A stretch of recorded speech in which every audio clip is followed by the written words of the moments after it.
So I wasn't always a Christian.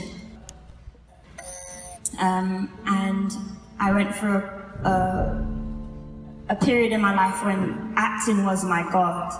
And I really worshipped it. I really wanted to be successful. I would compare myself to my other friends. I would look at my past films and be hard on myself. And it was just really, really dark. On top of that, not being happy about myself and who I was. And I knew something was wrong. So it was 2015 and I had just went to Toronto Film Festival with a film and I had another film lined up. And I remember I was going to Canada and I remember I just heard this voice. It was just like, this is the last, you're gonna take a break, a big break after this. And I was like, no, nah, I got films, I got jobs, I'm lined up, I'm good.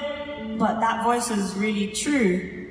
And I came home and I kind of just realized that something was missing and I didn't know what it was, but I had to find out.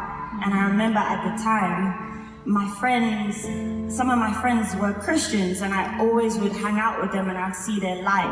And it's not no airy-fairy thing like, Jesus! No, it was literally like peace and joy and serenity. And I noticed that they had something that I didn't have, but I was too scared to approach it because I believed that Jesus was this, no offense, this is what I thought in my mind. Jesus was a white guy with blonde hair, blue eyes, how can he relate to me? And it was so warped in my mind, like it was not correct, my approach to Jesus.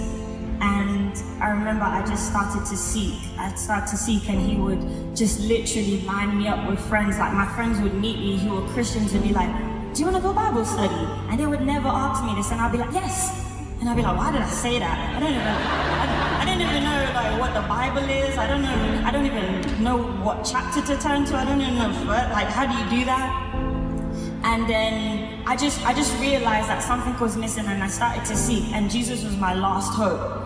And I remember my friend called me, and one day I was in a dark room, literally, I had this pattern, because my depression was so deep, I had this pattern of putting myself in a dark room. And he called me and he was on his way to South Africa and he said, something's not right. And God told me to call you. And I burst out crying.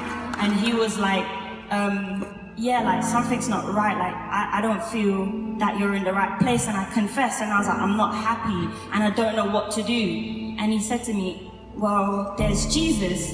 And I was so honest, I was like, bro, how do I relate to this Jesus you talk of? Like, I don't think that's for me. And he was just like, at least try. He's like, I tried and he helped me. So he gave me, he said, I'm gonna give you Matthew 6:33.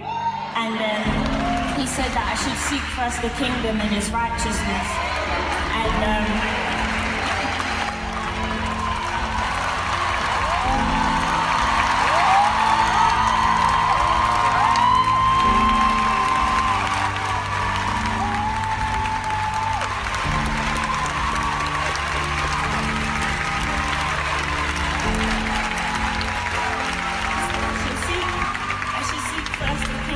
righteousness and all shall be added on.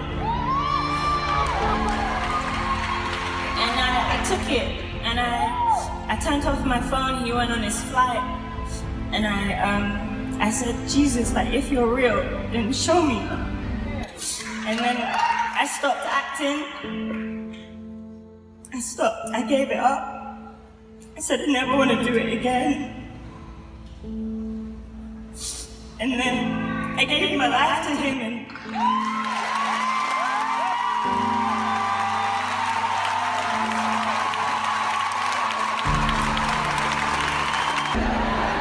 like I reflect and I just always cry, like I always cry about it. But I gave my life to him and I told him in that room when I came off the phone, I said, I'm gonna give you a year, and he literally changed it in a month.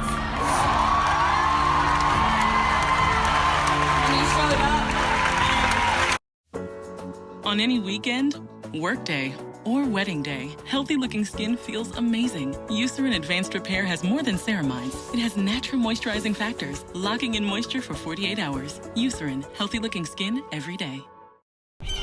Welcome to the new outdoors.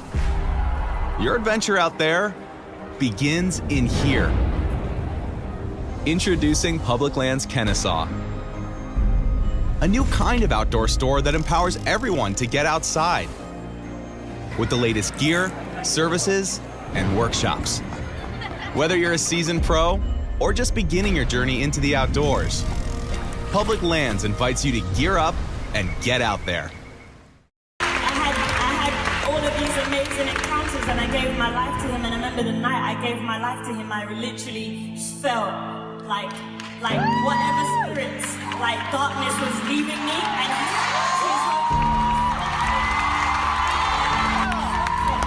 swapped it. I felt it. I was on my knees in the middle of the road and my hands was up, and I literally, I gave my life, and then I ran out of the church with my friend. I was like, I feel like running, so I run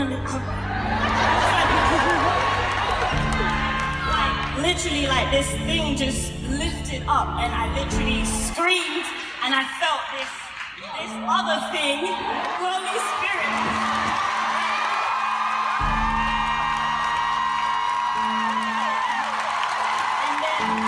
And after that, I'm telling you, the peace that I had, the joy that I had, I literally was like, I'm never going back to acting, and I kept praying, and I kept going to church.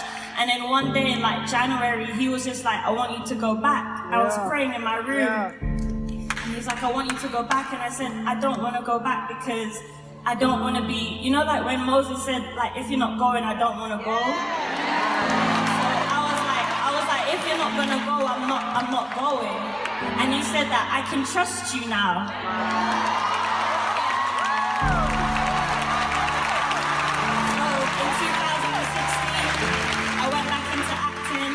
I called my agent and I was like, she's like, are you coming out of retirement? I was like, yeah. But I just trusted the Lord. I trusted the Lord. I trusted that he had my back, and that I wasn't gonna leave him. I was gonna stay with him. So I stayed with him, and every single job from that point was amazing. I found myself working with Steven Spielberg. I found myself working with Liam Neeson, and I thought that was it. And I was so content. I promise you, I was so content. I was like, God, I'm ready to have Jesus time now, right? You know about the Jesus time. And after this, then I was on set finishing up a project in London, and this audition came for Black Panther. And I did it. And I did the audition, and then I forgot about it. And then every day after I sent the tape, he kept saying to me, pray about Black Panther. And I was like, why are you telling me to pray about this? I did the tape, I've let it go, that's it, Lord. I'm not gonna stress it. I'm not worshipping acting anymore. It's cool.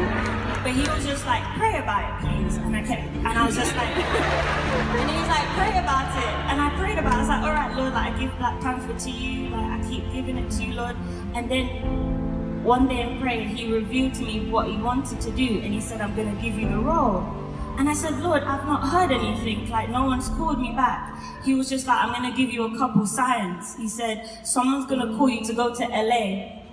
And then he gave me information about the contract. Wow. And then I was like, all right, Lord, whatever you're trying to do in it, cool. And then literally a month later, my agent at the time called me and said, Black Panther, the team wants to see you in LA. Wow. And then he started to go through the details of the contract, and one of the signs came true. And then I went and met everybody. I left again. I was just like, God, if you don't want me to have it, it's okay. If this was a little faith step thing, it's cool. It's cool. But then before I went to LA, he said to me, he said, I'm giving you the role of Shuri. So I was like, what? I haven't even met Ryan, I haven't even met anyone yet. And he said, tell your agent that you've got the role. Don't get on the plane before you do. So I got the key to get you. So God was telling me to speak it. So I'm in front of my agent right now, about to get on a plane to LA tomorrow without confirmation. And I say to him, I have to tell you something. And I'm like, the Lord told me that I'm coming off the plane with the role of Shuri in Black Panther. And he's like, so he sat there, he looked at me and he was just like, you got the role then? And he's just like, if God told you, then that's it.